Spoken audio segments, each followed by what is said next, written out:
Back in the day, my classroom management plan was just have lots of relationships with the students, as much and as strong of relationships as you could, and then hope that during a 60-minute class period, you could leverage those relationships toward getting the kids to do what you needed them to do in order to learn. And this is incredibly laborious and also unintentionally manipulative, because you're going to these great lengths to build these really time intensive relationships so that you can get the students to do what they're there to do in the first place, which is to learn. Instead, what we lay out in this course is nope, behavior. You want that to come from having a clear plan, consistently executed. You want that to come from smart moves to prevent and correct misbehavior, and you want that to come from procedures that you teach and reinforce. And so then, why do we build relationships if it's not to get kids to do stuff? Well, it's because it makes everything more enjoyable. It makes learning much more motivating.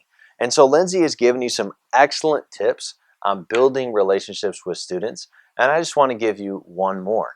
And just keep in mind with all of these, the theme through all of these, what Lindsay shared and what I will, is that these are efficient means toward building effective and rich working relationships with students. None of these require you to have your door open absolutely every second that you're in school, to have students eating lunch with you every single day, to have students after school with you for hours every single day.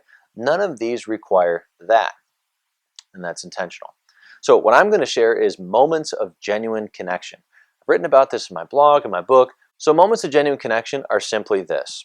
You want to take every student that you teach and put them on a single sheet of paper. So I copy and paste all my class lists into a spreadsheet, and I just print out the spreadsheet. Okay? Now I've got all the kids on a single paper. Put it on a clipboard, and then as you are going through your day, you try to, in each class, have a moment of genuine connection with 5 or so kids per class. Okay? So a moment of genuine connection is 30 seconds to 3 minutes long. And it's a conversation or an interaction where a student feels valued or known or respected. Now this is where using Lindsay's active constructive responding that she talked about is going to be really important, because obviously you're more likely to connect with somebody if you're actively constructively responding. You can talk to students about school, you can talk to students about good things, you can talk to students about things that you want them to improve.